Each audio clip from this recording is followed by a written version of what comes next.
wake myself up. Nakabili tayo after mga 5 minutes.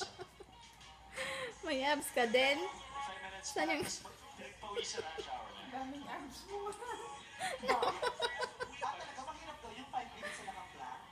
Eventually, at first mahirap. Eventually, masasanay ka. Ganun naman yun. Saan ang abs mo, be? Tingin ang abs mo? Okay. Tingin. Ay, di ba ba, dun sa, ano nga, dun sa company, di ba ako Tingin ang abs mo? trainer? Tingin, be? Saan yung abs mo? Mismo nagbibigay ng mga fitness. So you also train? Yes. So you can be my personal trainer? If you want, if you need fitness support, we can go. Anong abs kaya yan? Oh, kaya. Bakit yan? That's like a free. Asan ang abs mo?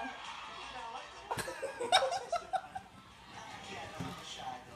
Ayan. Ay, parang ako mo, ginawa ka tayo. Patingin abs? Asan ang abs mo? Sexy pictorial with a sexy caption for 30 seconds.